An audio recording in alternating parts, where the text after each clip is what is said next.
So last time we were discussing budgeting, and this was the slide we'd finished, I think, at the end of the day there. So just to recap real quick, right? The budgeting during the legislative session is an all-encompassing big deal, right? The legislature's doing an awful lot of work to try to figure out how much they can do on the budget that they have that's given to them by the comptroller. And they're trying to pass, right, piece of legislation that carries the budget inside of it. The Legislative Budget Board, which is a joint committee which has House and Senate members on it, and is chaired by the Lieutenant Governor, is the legislature's major focus as far as trying to figure out what they're going to do and to work through, and they generate their own budget that goes into the bill, and then the committee hears it. And so the Legislative Budget Board has done all the background work there. A second budget comes from the governor, which is compiled from all of the individual budgets of the state agencies through the governor's budgeting office.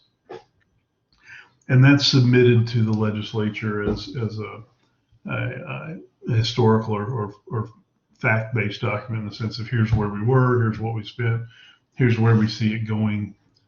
If no new legislation is implemented, if we just keep doing what we're doing, here's what we need going forward, taking into account, right, the growth of the programs and the inflation or whatever's going on. So you've got both of those budgets there, one from LBB, one from the governor's budget office, serving as informational background and projections for the state. And then the House and the Senate, of course, are going to have committees that are focused on these bills and trying to figure out what they can pass as legislation that'll fund the state of Texas for the 2 years going forward. And again, there's, right, the limitations on what they can spend because of the balanced budget amendment in the Constitution. So the comptroller says, here's that amount. You can't spend generally in excess of that unless you have money. And so they're doing this work, they're projecting this. They're going to pass a bill, right? So they're in the session. They pass Senate Bill 2, generally is what it's the budget bill. And Senate Bill 2 becomes law September 1st of the odd number year right there. So legislature's meeting in the odd number year, they get done in June, the bill is passed, it takes effect on September 1st. And then that piece of legislation carries the budget and the allocation of monies for all of the state in it for the next 2 years, right? They've passed it, it's law. Here's what we're going to do. Here's how we're going to fund what we're going to do, and where the money comes from and who it goes to. 2 years is a long time for a hard-coded budget to actually work, right? If the economy is fairly stable and the climate's fairly stable and, right, we don't have any huge emergencies or anything like that, then, right, that kind of extraordinary effort on the part of the legislature to build that budget can certainly be effective, and it will certainly work, and it will carry the state over. But quite often, right, that's not the way the world works. So you pass a budget that's looking forward and has, all of the planned work, some contingency monies in there for some emergencies and all of this, and maybe still what happens is bigger than the budget can manage, right? All of the best thoughts and perspectives and right plans, right, go out the window. You get a once in a century snowstorm. You get a once in a century hurricane that's happening every 4 years. You get, right, something that happens that drives the state's economy and drives the state's the requirement for state services, something outside the boundaries of what that budget anticipated. in recognition that having a bicameral legislature that meets on a biennium, right, once every 2 years, is a problem as far as managing a budget goes. We had a constitutional amendment in 1985 that tried to put a stopgap measure in there to get essentially the state government to have the opportunity, the legislature to have the opportunity to come in without calling a full session, right, and adjust the budget to handle, right, big emergencies. So the budget execution authority was passed, right, was put into place in 85. And what it does is it identifies the three main players of the budget, right? The governor, who's in charge of, right, all the folks that are spending that money, or most of them. The lieutenant governor, who, right, chaired the legislative budget board and is the president of the Senate, and the Speaker of the House, right, the leader of the House. So those three folks represent, right, the pinnacle of leadership within the legislature and the state government as a whole. And the budget execution authority lets the three of them get together in the case of an emergency that requires them to focus and try to come up with a solution, and to alter the budget. So essentially what we're saying is that a piece of law, right, the budget, that was passed as legislation, we're going to let that law be effectively changed by three people. Now, they're, to be fair, not just any three people, right? But this lets those three people get together as a group and say, okay, we had allocated $100 million in this category over here. We've got an issue over here that's blowing up that requires an extra $20 million to handle it. We could take 20 out of this 100 in this category over here and move it over here to handle this issue. And that'll put the budget, the allocation in place that'll let us do what we need to do over here. And then we can massage, right, what the state's doing over here in this area that we took money away from. Maybe what we're doing there is important, but not as important as this emergency. Maybe we can stall it some. Maybe we can just stop doing it for a little while, right? So, right, it lets them have some ability to maneuver within the budget, not to increase it, right, but to maneuver within the budget that's there, monies from one category to another. And this can be important in the sense that we have different colors of money, as they're described quite often. We have monies in the budget that are dedicated. We have monies in the budget that come from the general fund. We have monies in the budget that are set aside for emergencies. And so quite often, right, we've got these dedicated funds that are set over here to do a specific work, and they can't be touched for anything else. But monies in the general budget, the governor can move around.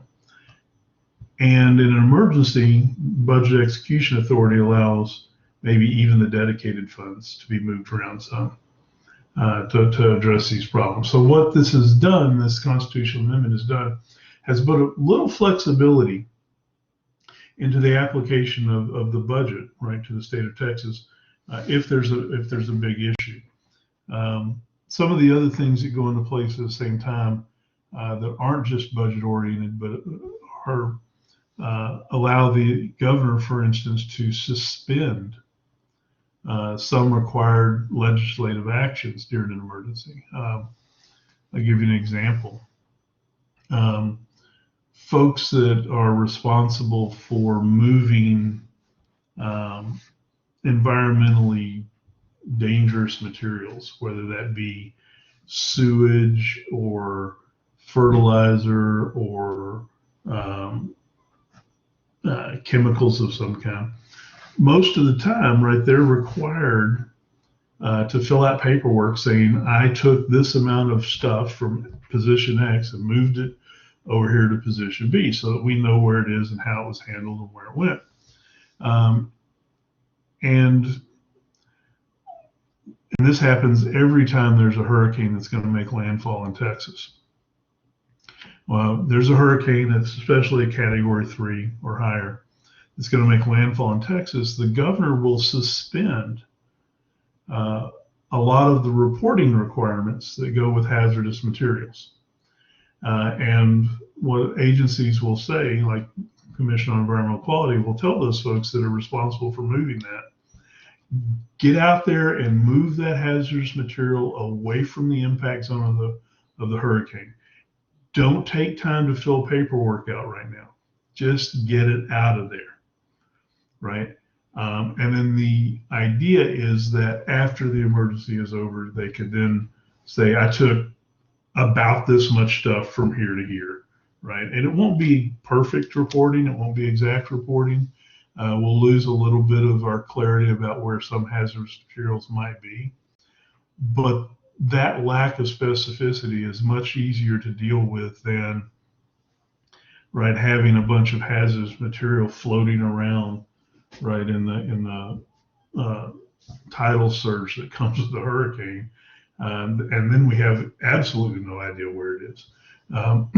So we make exemptions or exceptions for the law in other places as well. And in this case, right, I wanted you to know about this constitutional amendment. It makes a budget exemption, right, available. And it takes these three and they get together and they work it out. And of course, it'll all be reported on. We'll know what they did. It doesn't happen in secret.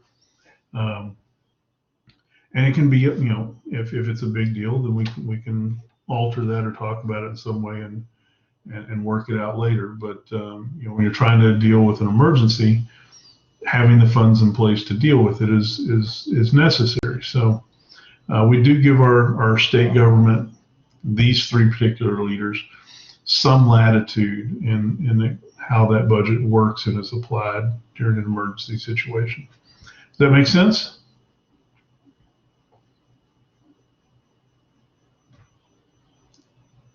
All right, so let's. I think that brings us to the last. Yeah, it's the last slide in our chapter on our discussions on the legislature in particular. Are there any questions about the legislature or any of the things we've talked about in connection to it that you want to ask before we move on to chapter 8?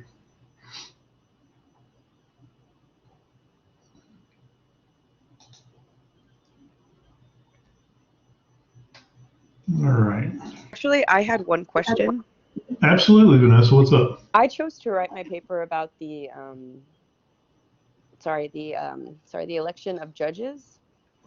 Okay. And so when I was reading and doing some research on the subject, it says that most of them are elected except for in some municipal courts they're appointed. Right. Yes. And then I also read, that the governor is allowed to kind of nominate interim judges.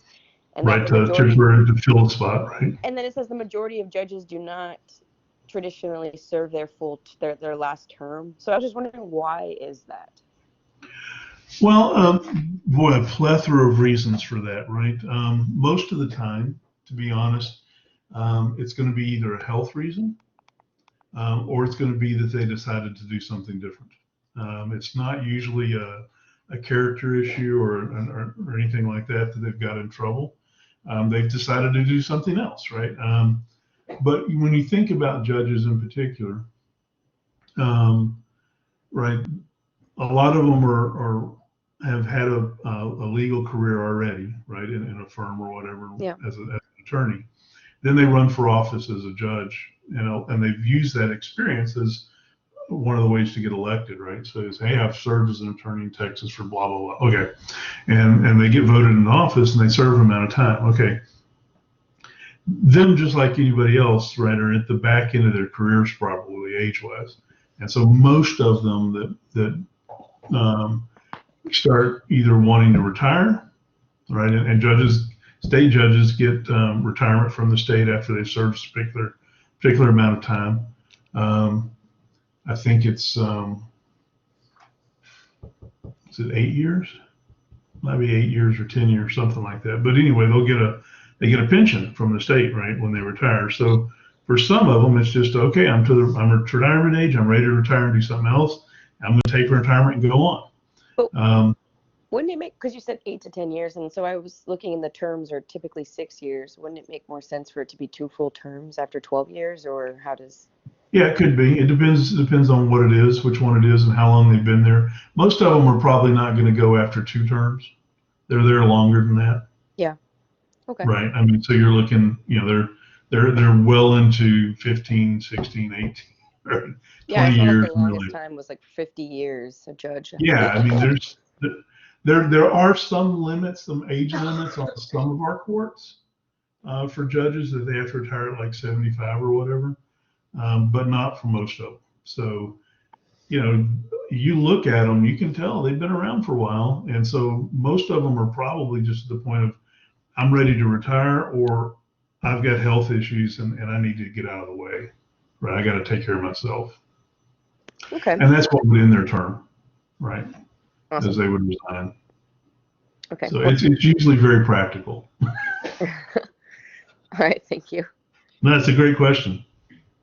Great question. And if we get to courts, right, we'll talk about that as when we get there, the terms and how they do that, and right, what the requirements are to get elected and that kind of thing. All right, so we're shifting to the governor, and the governor is right. The governor's office is it's the biggest part of the state government, right? We tend to think of the governor as this solitary individual, right? That's running the state bureaucracy, and that's true, right? The governor is the leader of the top political leader in the state. They are the head of the executive branch. For a good part of the bureaucracy, they are the boss. But what goes along with the governor is the governor's office, and that's a lot bigger than that, right? So we're going to talk about first the governor in particular. Then we'll talk some about the office, and then the next chapter we're going to talk about the executive branch that the governor leads, and that's the state agencies, commissions, and boards. So, okay, the governor, right? Current governor, Greg Abbott, right? Right, in his second term now as governor. We look to that office, we think governor of Texas, big state, lots of power, in charge, right? Texas, right? Leadership, you see images of the governor as this rootin' tootin' Texas cowboy out there in front and telling, and that's not really the case. They give that image sometimes. They do want to portray themselves as the top political leader, and technically they are. And if they have a personality and a perspective on leading through public opinion and leading from being out front and as a representative to the state as a whole, they can actually be pretty powerful and make things happen. But the interesting thing is that since 1876, the actual constitutional powers of the governor are fairly limited, right? So we had a historical situation, right? The Reconstruction, the 10 years after the Civil War, where we had a very strong governor who was making decisions from a federal perspective, right? A representative of the U.S. government that had been put here and won election as governor. And the decisions that were being made were not decisions that made most Texans very happy. And so the 1876 Constitution took power specifically away from the office of governor and made it a weak political position in relationship to what it had been before. And it also, right, made it weak in a relationship when we start comparing the power of our governor in Texas to, say, the power of governor in Oklahoma or Arkansas or Minnesota or wherever, right? So, and we do have research, right, that looks into that, and we'll get to it. But understand that while the governor of Texas does have constitutional powers, and some of them are pretty interesting and can make things happen, in relationship to what other governors in other states have, the powers coming out of the Constitution of 1876 and that are still in place, right, leave our governor actually down in the bottom of the rankings between other governors.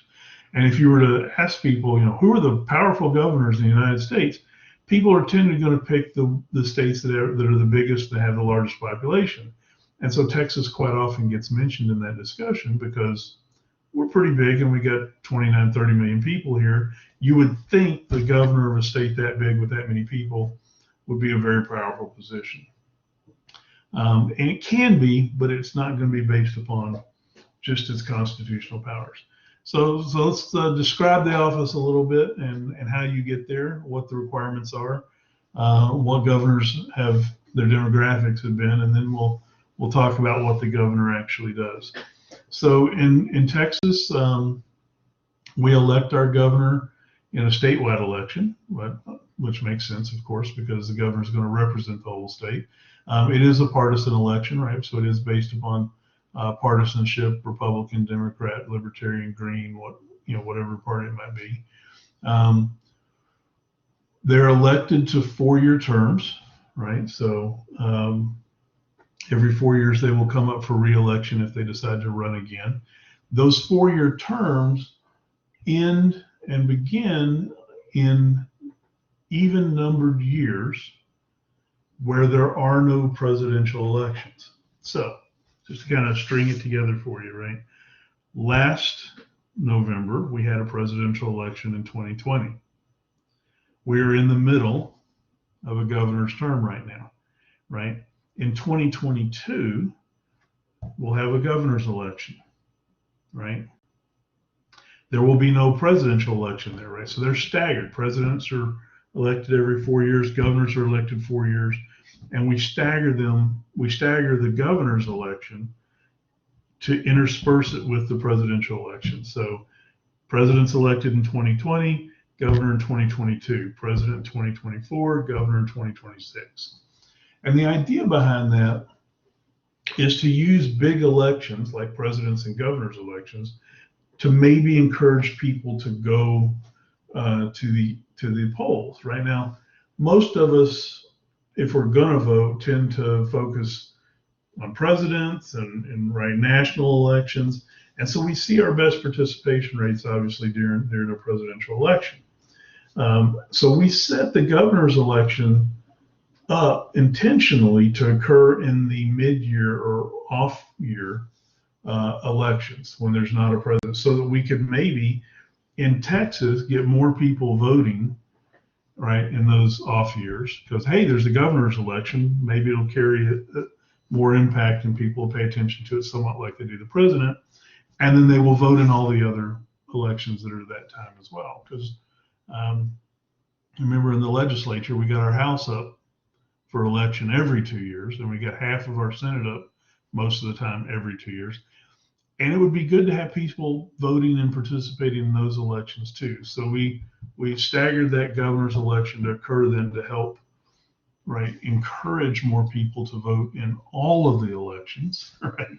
And so the governors occur in the even numbered years that are not presidential election years. So in 2022, we will have a governor's election. As far as I know right now, Governor Abbott will be running for re-election. The other interesting part of the office of governor is that there are no term limits in Texas on the office of governor. And we tend to be that way, right, with most of our offices at the statewide level, not all of them, but most of them, right, have no term limits. And the idea is that belief that the people through elections should be allowed to vote what they want. And if that person in the office is doing a good job and you want them again, then you vote them in again. And if you think they're not doing a good job, right, there's no reason to force them out with an artificial limit. You simply vote them out, right? If they're not doing a good job, vote against them, right? Elect somebody else. And so the responsibility of effectively exercising a limit on power is put upon the voters, right? It's not in most cases written in to the law in Texas. And so, right, it's our responsibility if a governor or anybody else that's serving in office and doesn't have term limits, for us to vote them out at the regularly scheduled elections when they're up for re-election. What this means is that in Texas, right, your leadership, your governor, if they're particularly popular and can stay popular, can stay in power for a good long while, right? Rick Perry, right, previous governor, was in office, I believe, 14 years, right? He left in the middle of his fourth term. So, that's a long time for one person to be right in the leadership position for the state of Texas. But he was popular enough to pull off re-election, so he can do it. And Abbott may, right, he's in his second term. He's been re-elected once, right, and maybe re-elected again. So it could be there for a while if he wants to. Okay, so what do you get, right? What's required and what do you get as governor of Texas? There's quite a few things there, right? I mean, you've got a minimum age requirement of 30 years old. Okay, right.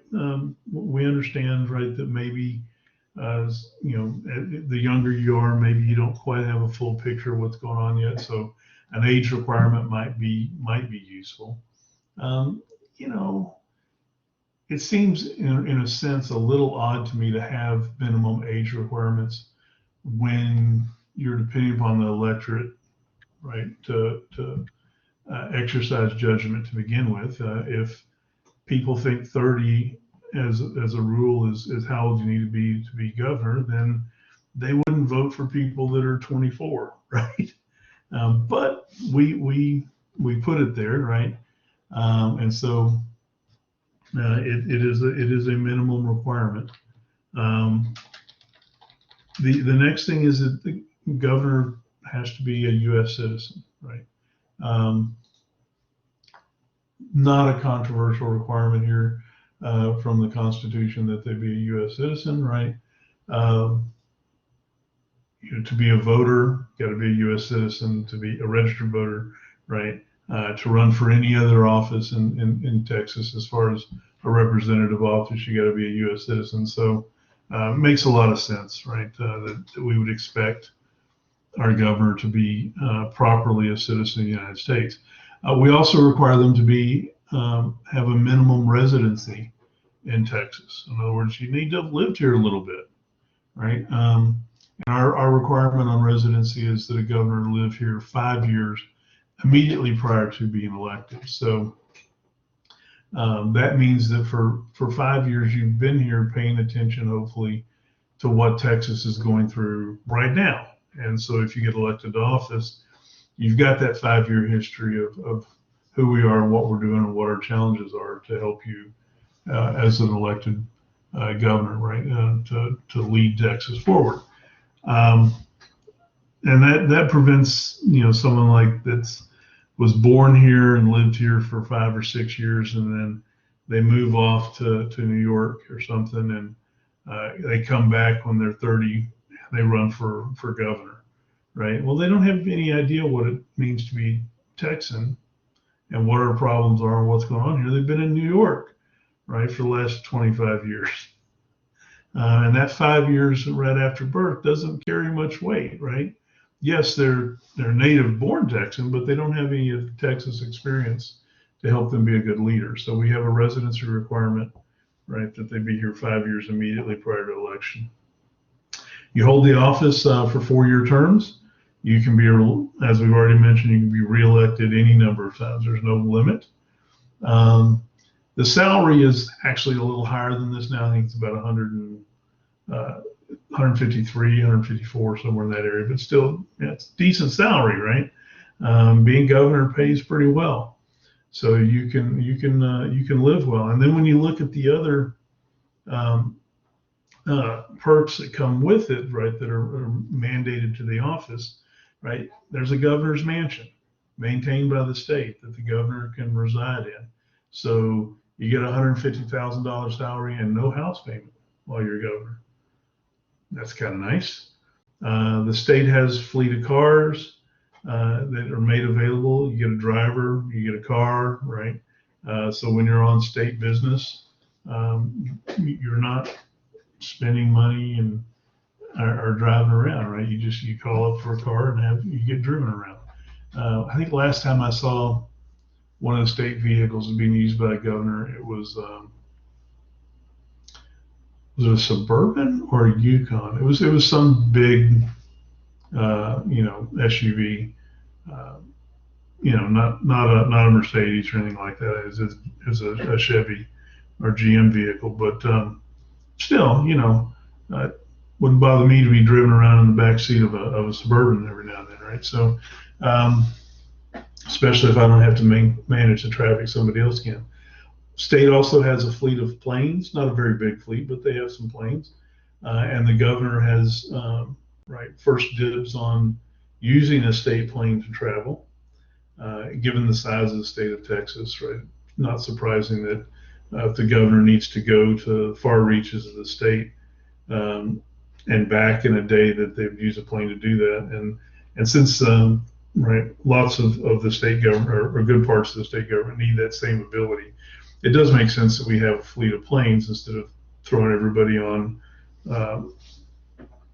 commercial flights, right? So in some sense, right, this becomes another nice perk that the governor can use if he needs to go to El Paso and make a speech there and then be back in the Capitol by that afternoon. He can do that, right? You're not going to be using that plane for personal travel, right? It's going to be state business, but it's a lot more convenient than trying to work your way through commercial travel plans. They do travel commercially occasionally, right? Especially if it fits well and it's cheaper than taking the state plane. You will see the governor fly commercial, like to Washington or to a state that's hosting, like a National Governors Association or something like that. So, but generally they'll try to take the state plane.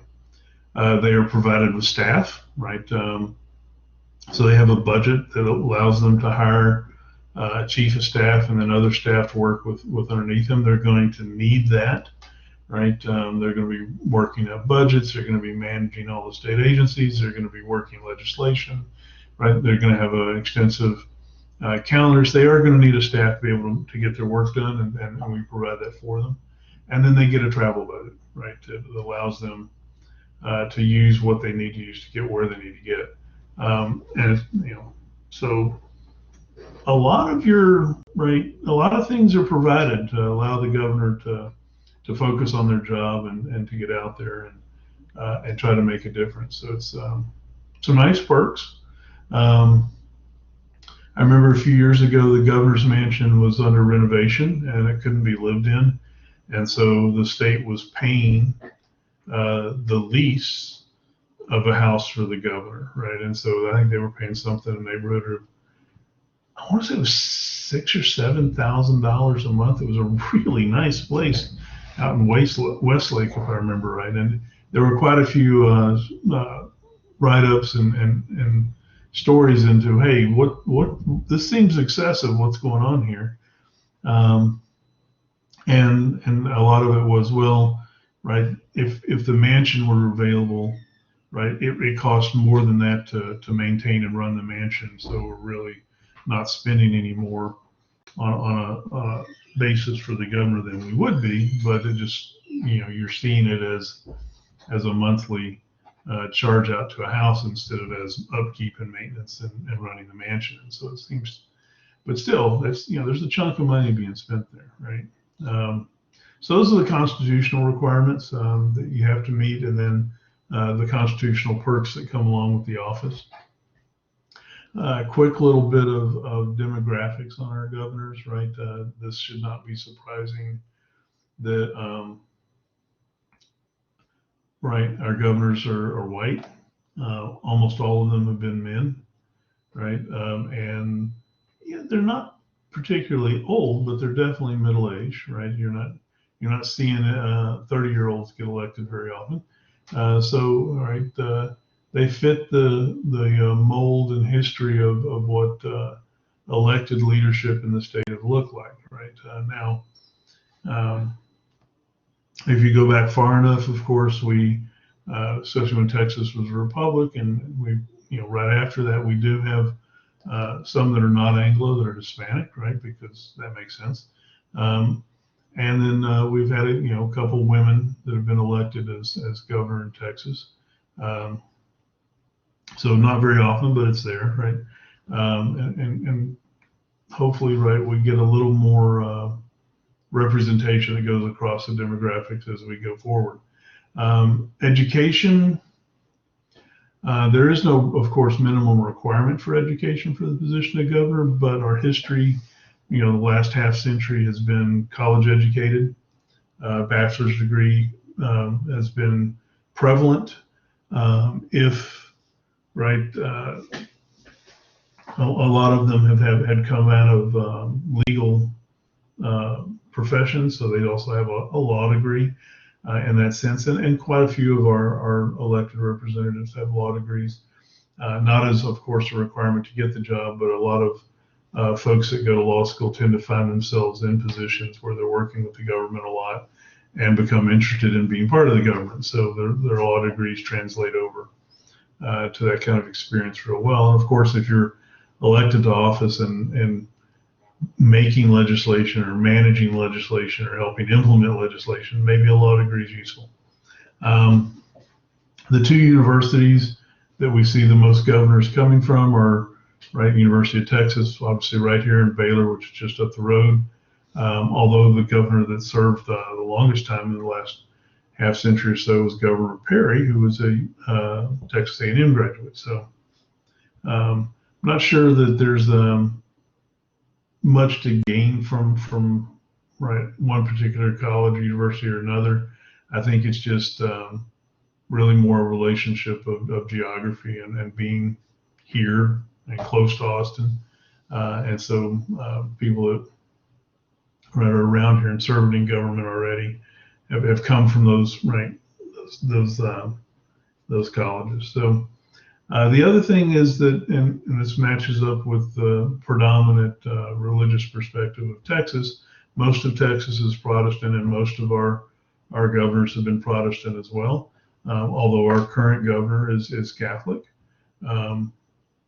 so it's not certainly something that's got any kind of lock on a particular religion or perspective of religion is somehow become a minimum requirement or something like that. It's not there, right? It's moved around, but it does stay within the general demographics of the state as a whole, which we would expect.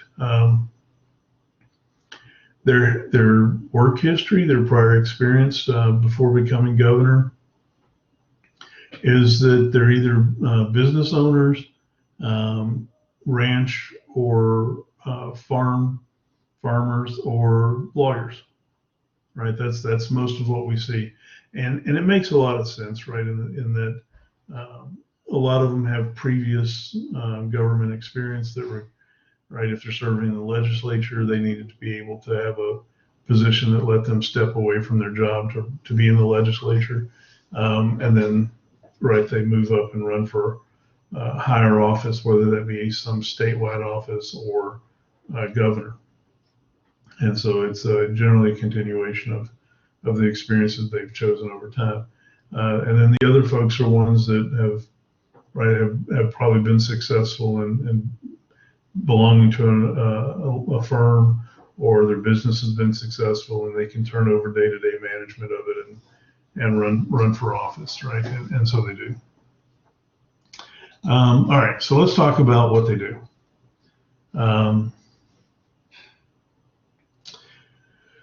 Got about 7 different things, areas that we can point to that say, governors have an opportunity to lead here, or are expected to lead here. And we'll move through each of them independently, right? So the first one that we'll talk about is being the chief of state. And the chief of state is simply that They are the face of Texas government. They are the representative of the state. If our state is going to be meeting with another state, it's usually going to start off with a meeting between the governors of those states because they're both officially leading the state as a whole, right? They will have put together the groups behind them that'll do the work, but they'll be the ones that meet. As a border state, right, a state that borders with another country, it's quite often that our governor might have some interaction with, the president of Mexico, or might go to meetings where they would run into that. In that sense, they would actually be representing us to another nation. So it's possible, that we see those kind of interactions, and the governor is the kind of natural position to be at the front representing the state as a whole. Another place that they have the opportunity to represent Texas is within the National Governors Association, which is an association of all of the governors of the United States. So all 50 of them, are part of that association. They have, routine meetings where they get together as governors and discuss what their states are doing and what their states are being challenged with, and present presentations on topics of where they've their state's instituted a particular policy or approach to something and how it's been successful in their state. And so other states are paying attention in the sense of, hey, that might be something that we would want to try, right? And so you've got the governor and their delegation there saying, well, we've done this and this has worked for us in Texas, and here's how we did it, right? And they put out a policy, a position statement, and an explainer, basically a government explainer on that policy. And so in that sense, they can represent Texas. There's also the opportunity within that association to be a leader within that association. And make some impact as a leader there, and everybody knows that it's the governor of that particular state. So this is the National Governors Association is where Bill Clinton made a lot of his first political outreach from the state of Arkansas as governor. Right, he got elected as president of the National Governors Association, and so was leading that organization as the governor of Arkansas, and then parlayed that into meeting people and developing a perspective that eventually ended up getting him elected president. So, it's the opportunity there in that sense. And so we expect our governor to be the chief of state, to be the face of the state of Texas, to be speaking to the media for Texas, speaking to all of Texas, in that position. So that's their first role, chief of state. They actually give a state of the state address as well, which is an opportunity. I think I'll talk about that later again. But so in a sense, as governor, they're doing some of the things that we see presidents do, right? While the president's doing it representing the country, the governors do it representing their state. The next role is a fairly unique one for Texas, and that is commander-in-chief of the state militia. All states have National Guard. I think all states have National Guard regiments and groups within the state, and the governors of those states have some ability to interact with the National Guard in their state and use them. But Texas not only has National Guard, but they have State Guard. And the State Guard in Texas is a wholly state-oriented organization that answers directly to the governor. And in that sense, the state militia, that we have is an organized state militia, and it's all volunteer organization. A lot of retired military, and current law enforcement and emergency services personnel volunteer their time with this. And the governor has the ability to call them out and use them as needed. Almost always the focus of that is not, as I have in here, to declare martial law, which you'd use a National Guard for, but the state militia is used to respond to natural emergencies. Um, so when we have hurricanes and floods and tornadoes and snowpocalypses or whatever, right? This is a group of organized people that have, right, skill sets that can be used, right, to help citizens of Texas. And it can be anything from going and filling sandbags with floods to help flooding. It can be delivering food and materials, right, to natural emergency victims. It can, whatever the governor thinks that needs an organized and planned response. This is a group that's there to be used as needed. And you know, they refer to themselves, right, as we've got the Texas Army, the Texas Navy, and the Texas Air Force, right, and they have some abilities in all of those areas. Most of it's Army land-based, right, but you know, there's I don't think I've shown you all the picture of the Texas Navy yet, have I? Let's see if I can. The Texas Navy is an interesting.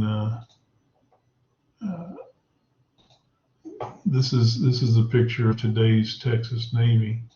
Let me get this on here, and I'll share it with you.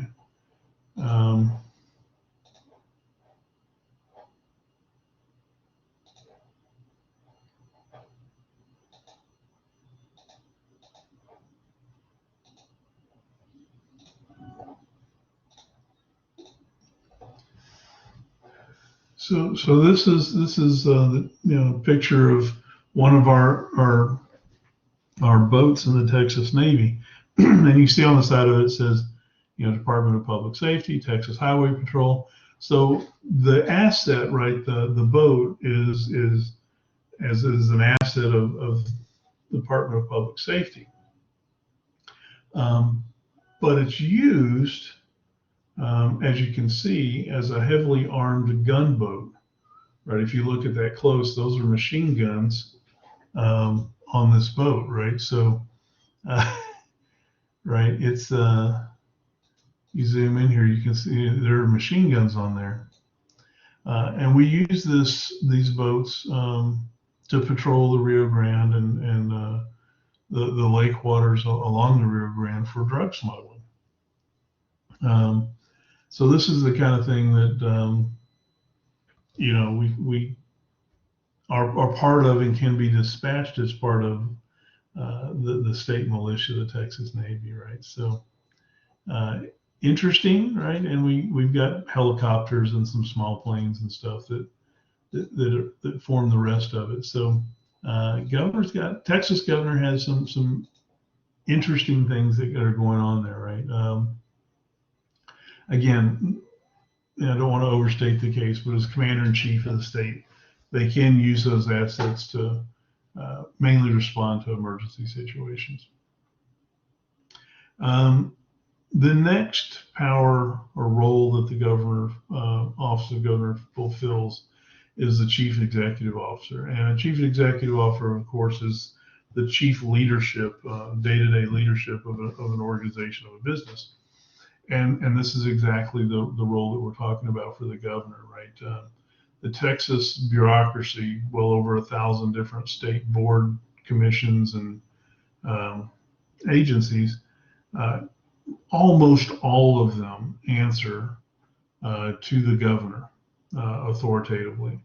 Almost all of them have the leadership of those parts of the state bureaucracy appointed by the governor. So there's a lot of power for the governor here to exercise in the way they put and who they put in charge of these state agencies, who will then mold and drive those agencies with the same vision, ideally, that the governor has of what the state ought to be doing. Remember, the boards, the commissions, the agencies are the part of Texas government who's responsible for implementing all of the law that is passed by the legislature and signed by the governor.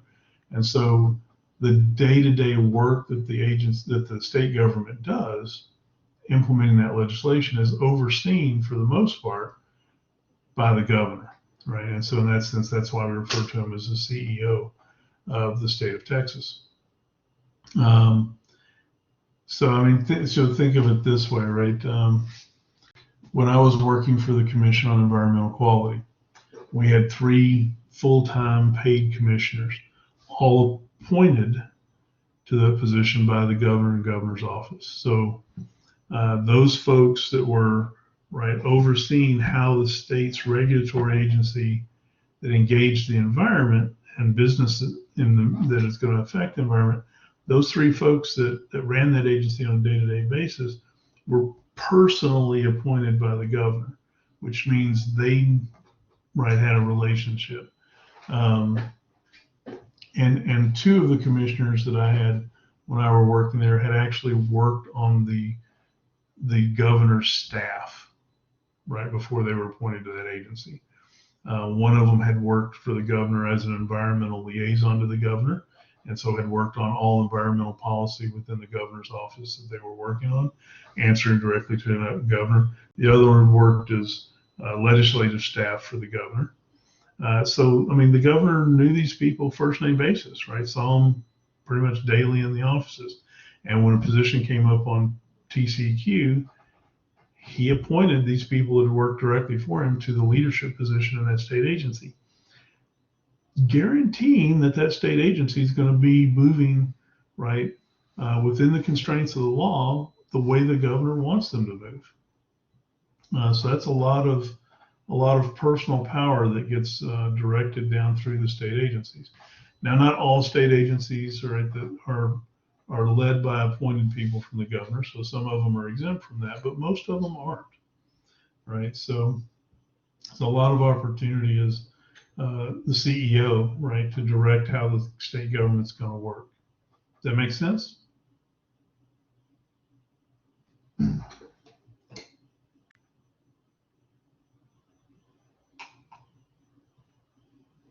Okay, next role is that as Chief Budget Officer. And this is a fairly recent, right, last 90 years designation for the governor as a role. It's really, though, not one where there's just a whole lot of constitutional power, but it is a place where the governor has the opportunity to exercise some ability of persuasion and leadership. And we refer to him as the Chief Budget Officer because the governor's office is responsible for generating one of the 2 budgets that the legislature looks at when they're going to put a budget together for the state. And they manage all of the budgets from the state agencies into one budget that they present to the legislature, and play an influential role, if they choose to exercise it, in negotiation for how the state budget's going to be implemented and what's going to be funded and how it's going to be funded, right? And so they can choose to go to bat for a state agency that's been doing good work and say, look, I know in Texas we're generally not all that inclined to be very supportive of the bureaucracies, but this particular agency's using their money well and doing good work, and and so in that sense can negotiate some good results for the state agencies, right? For the bureaucracy that answers to the governor, and in that sense that it is an exercise of power and an exercise of at least persuasive power. There's not a whole lot there on paper that says because you're the CBO, right? You get to make this happen. There's nothing like that we're going to trace down and show as real power from this, but there's the opportunity, right, to exercise soft power, persuasive power, right, and negotiate. And so it is a role that we expect the governor, right, to be actively engaged in, right, trying to make sure that we get a solid budget from the executive side of things. Chief Law Enforcement Officer and Chief Judicial Officer all rolled into one role here. This is simply recognition that there are some powers given to the governor that come out of the Constitution for pardoning and parole. some of the interim appointment powers that will get them playing a role in the judicial areas as they're appointing interim judges. The role that they play in appointing administrators to law enforcement and judicial commissions in the state. All of those together, brought together, indicate that the governor does have a role to play in law enforcement and in judicial proceedings within the state. So it's not something that's in the forefront a lot of times. Even in the pardoning and parole and clemency areas, where the governor has power to make decisions about letting people out of jail or commuting their sentences or clearing them because of their convictions. Most of that actual real work goes through a board who reviews a bunch of situations and makes recommendations to the governor to do something. And if the governor doesn't get a recommendation from the pardons or paroles, then a lot of times they're not putting a lot of thought or effort into that until that report comes up, if it comes up. And so while they have the ability to make a dent here, and we recognize that role, it's one that's exercised intermittently, and probably the place we see most of their effort is on interim appointments, filling state judge positions, vacancies. The next role to look at here is the role of chief legislator, and this actually can be as big as the governor wants to make it be, in a sense. Right, there are some constitutional powers here that can be acted upon, that can manage and massage what the legislature is doing. There are some personal and persuasive powers that can be used here to make a difference, and there's some public opportunities for the governor here to make a difference. So, how this gets operated, how prevalent this is going to be based upon individual choice of the particular governor that's in office at the time. Some governors have played a much larger role in the legislative process than others. Some governors have been satisfied to sit, in the wings, so to speak, and wait until legislation comes to them for a signature to get actively involved in it. But governors that want to make a difference are usually using their office and the staff of their office to be engaged in negotiations and stuff, discussions with legislators as bills are moving through the legislative process, right? And they can't do much as far as making something happen this way or that way during that process, but they can be involved. They can involve themselves in the discussions, and they can use the leverage of their position as governor and their ability to threaten or veto a bill, or their ability to threaten and institute a call or a special session to work around the edges, right? Sometimes that can be used. The veto almost always is used as a threat. The special session is sometimes used as a bonus or a help, right? So it just depends on how much they're engaging the legislature as a whole as to where they're fitting these in. So. And I mentioned this when we talked about the legislature, where when they have a known large issue that they must deal with, sometimes it's more advantageous for them to try to set aside time to focus on that. And the governor can help with that by getting in and talking to the leadership and saying, okay, y'all want to focus on this. I'll be happy to set an agenda and call a special session on that issue after the regular session, and give y'all that focus time that you're looking for then, instead of y'all having to try to carve it out of the regular session. So let me help y'all with that. That's what you want. I'll commit to doing that special session and calling it, because the governor's the only one that can do that, right? The legislature has to meet in the regular session, but that's the only authority they have. They can have some interim commissions and things like that that do work and meet during that, but they can't pass legislation.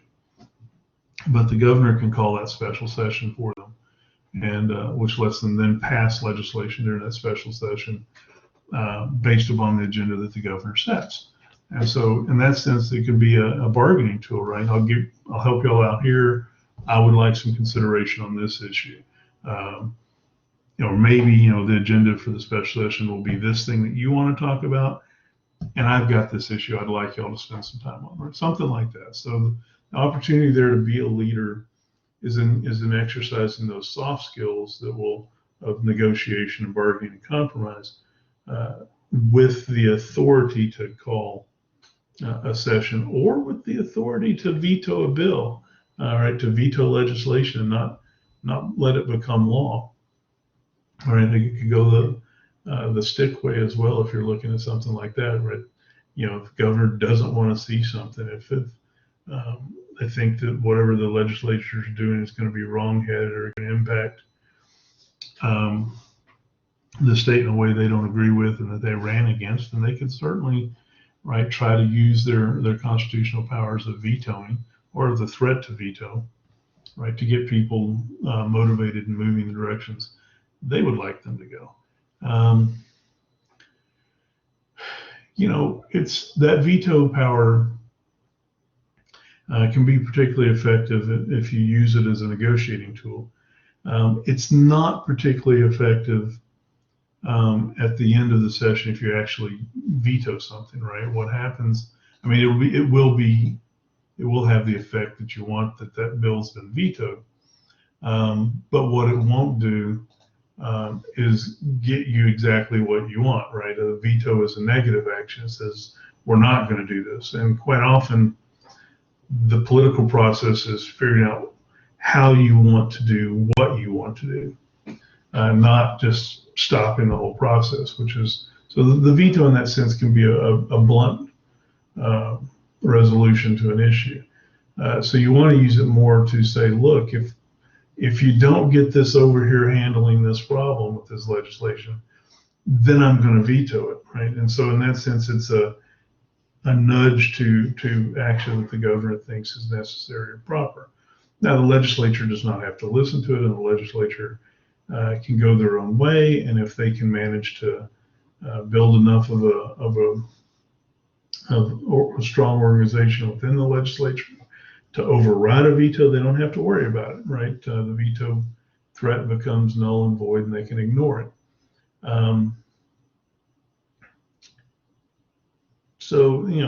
But it's still an opportunity to engage the legislature and get some discussion.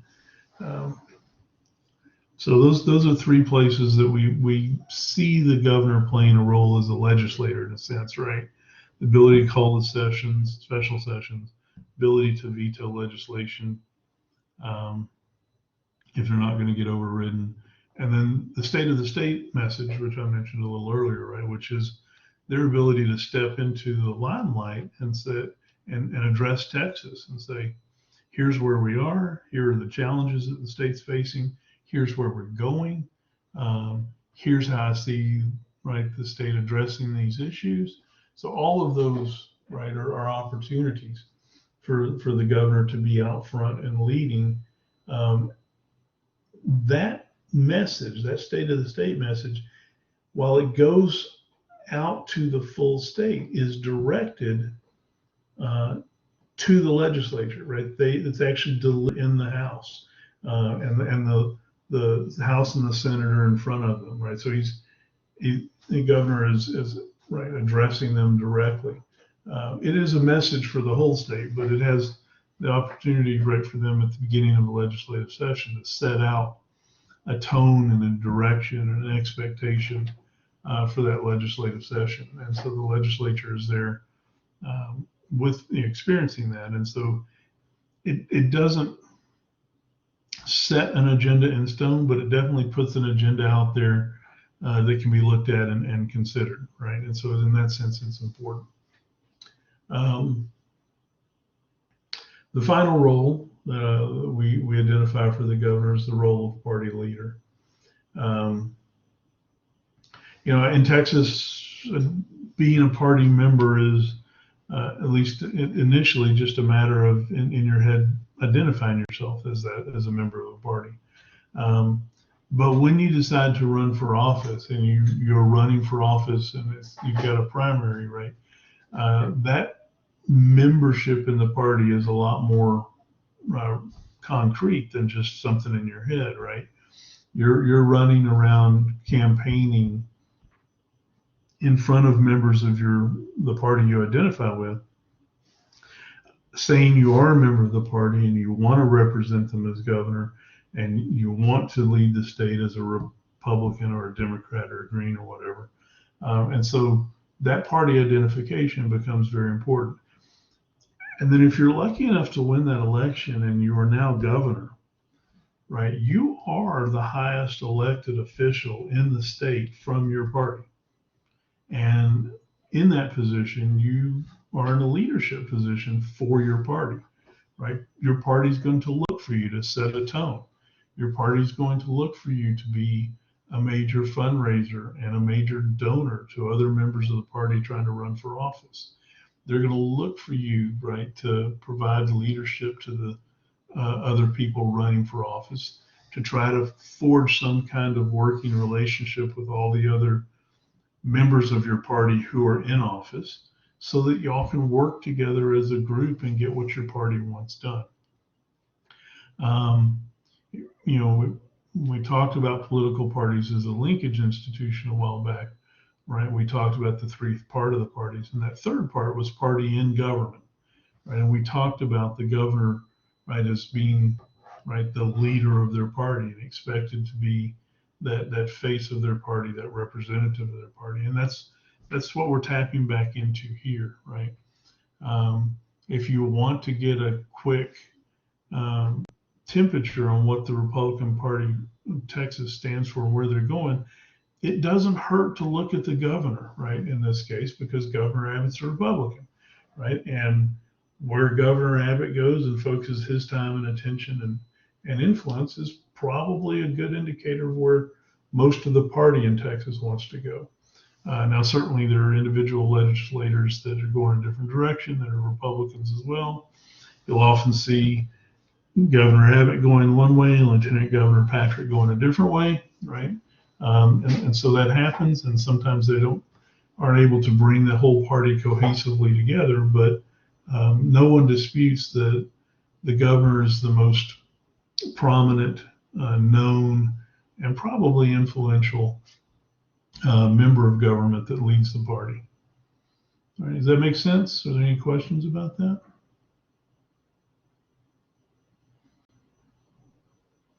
That's a difficult thing for the governor, right, to manage that, and especially in a state like Texas, right, where you have a Republican Party that has a lot of different ideas about what it wants to do. It's not a heavily concentratedly focused on just a few things, right? The Texas Republican Party is very broad, has a lot of different ideas about where it wants to go, and its leadership is going different directions. So it's quite a challenge for Governor Abbott and right to lead the whole party and to lead the state that way.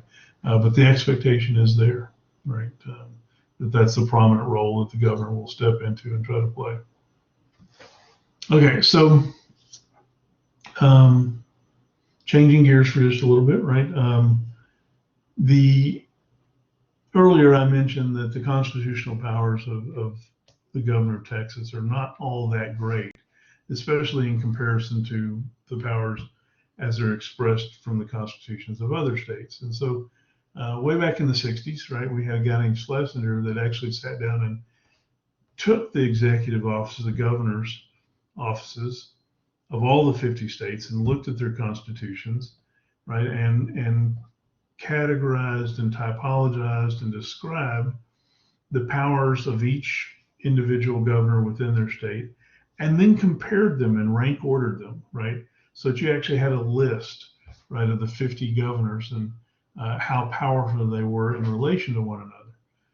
And so what Schlesinger was looking at that time were things like how long they're elected to office, um, what appointment powers do they have, how broad are those powers, how many appointment powers are there, right?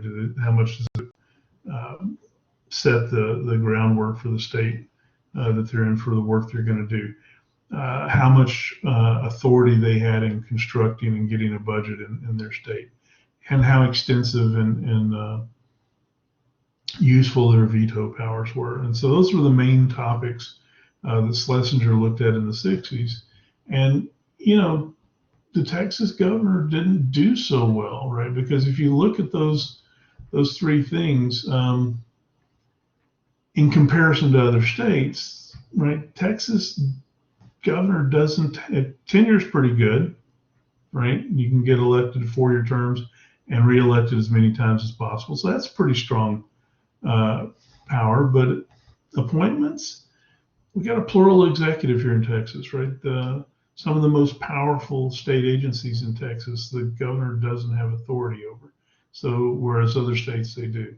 Budget, right, certainly plays a role in that, but most of it is a negotiating role and an organizational role, but not on a real basis of decision-making role. So budget's not so strong for the governor, where in other states, maybe the governor is the only part of the state government that draws up a budget. And so if their legislature is looking at passing a budget, the baseline, the agenda for the budget comes from the governor, and they work with what comes from the governor, and they don't have their own. That's a big way of constraining the discussion, and that's a power that the Texas governor doesn't have. And then vetoes, right? Now, the Texas governor does pretty good on their veto power. So in 2 of these, they do okay, but in the other 2, they're not so good. And in Schlesinger's estimation of the powers of the governor, if I remember correctly, Texas comes in the mid 40s out of 50, right? We're at the bottom in that sense as far as governor. So you're looking at the office of the governor and go, wow, right? Not so strong, which means there's an awful lot of opportunity for exercise of authority and power in other places. And that the state as a whole at that time is not running through the governor. In the time since the 60s, there have been changes in Constitution. There have been changes in practices that have led to us considering the Texas governor to be stronger than we did in the 60s. Part of that is we did through Vail's work, we did expand out recognition of what could be a power. We didn't just look at those 4 things: tenure, appointment, budget, and vetoes. We started looking at things like ability to engage and negotiate with the legislature, ability to control the legislature, leadership of the party, ability to have some effect on the budget after it's in place. The impact of separately elected officials, right? Which is not a good thing for governor, but it's something that we had to consider. And so Vail starts bringing these things in. Schlesinger and Vail starts bringing these things in, and Texas moves up a little bit, right? It moves up into the 30s, I think, at this point. And you look at that and you can see why, right? I mean, the 1985 constitutional budget executive amendment gives some power to the governor to play a role in emergency situations with the budget. The governor has the ability, right, to, if they've got personal power and they got personal ambition, to engage the legislature and to negotiate and get things done. Certainly have a good control over the party. Knocked down a little bit by the idea of separately elected officials, which is exactly the plural executive that I've mentioned, right? And so we moved up a little bit there. And as we, right, keep looking and expanding at the notions of power and how people can exercise it, we see in 94 that if you start looking at what the results of being governor of Texas bring to you, right, and all of the states, but we start looking at what it means to have been governor of Texas and what that doors that can open. Now we see Texas starting to really come up in the rankings. I think at this 94 research, we see Texas in the 25 or better, right? And what we're looking at here is what does being Texas allow you to do, as a Texas governor allow you to do?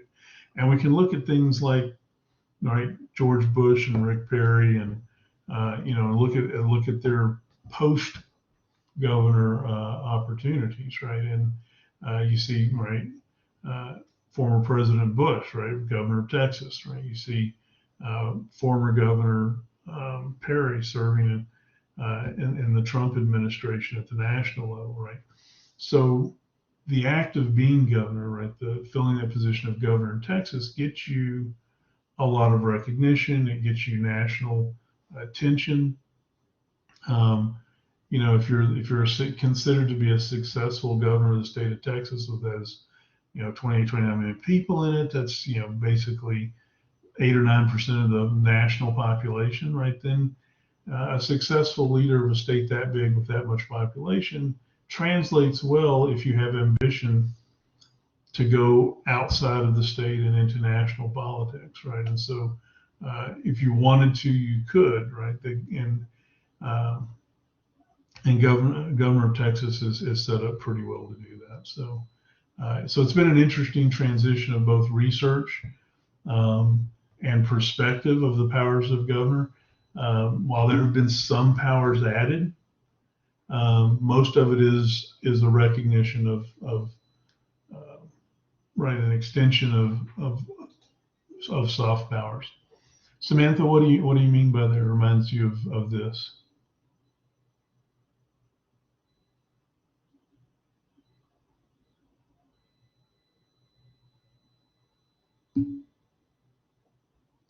Oh, yeah, okay, yeah, it could certainly, right? I see where that could fit in, right? So we have a meme, huh? Should I open this in front of everybody, right? Why is it when something happens, it's always you three? So, that the wrong one? Texas is supposed to be in the middle. Let me share this. It's real quick, right? It's we got just a minute here, and it'll be it's interesting, right? So here we go. Here's the meme, right? Why is it when something happens, it's always you three? And obviously, her intent here was that there's one out there where Texas is in the middle of this, and I think Alabama, yeah, Texas, Florida, California, always, right? So yeah, there you go. That's her other. She just posted the other one. It's the same thing, right? Texas, California, and Florida, right? If there's something that's going to happen, Florida. Florida is really its own little place, isn't it? I mean, Texas is the big conservative, individualistic kind of perspective. California is the big, as a group, and the kind of liberal perspective. And then there's just Florida. And then there's just Florida. There's just Florida, right? I mean, I've got family there. I've been there a lot. I understand Florida a good bit, and there's a lot that's good about it. But Florida does some things, and you just kind of look at them and go, wow, that's a Florida thing, I think. A Florida man. Yeah. Yeah. Just Google a Florida man, and it comes up with a Florida man will get you a lot of entertainment. Yeah. All right. So so Samantha's lived there. She knows it, right? And it's in one sense that's cool, right? That there's states have their own unique perspective and their own history and the way they go about things. It's just if something really off the charts is going to happen, it probably happens in Florida first, right? Texas has theirs. You can pay a fee and look at Texas arrest records as well. right? There's a fee to it, but any member of the public can get Or you can access. get that little magazine for $1 at the gas stations that have all the mug shots in them. There you go, right? Perfect. We don't hire our people in Texas, so. Yeah, Samantha, there's like if you go to like I don't know, there's one off Stastny that it's like a little Mexican gas station that they've got like a taco truck inside the place. I don't know, but anyway, they have like mug shots, the little magazine of all the mug shots of the week. That's like from this area. Yeah, if you go to the Texas Department of Public Safety website, you can get an account through them and pay to have access, and you can do background checks. Now it's not a full background check, but you can see some stuff out there that way. It's interesting. So our time is done. So we'll call it a day right here, right?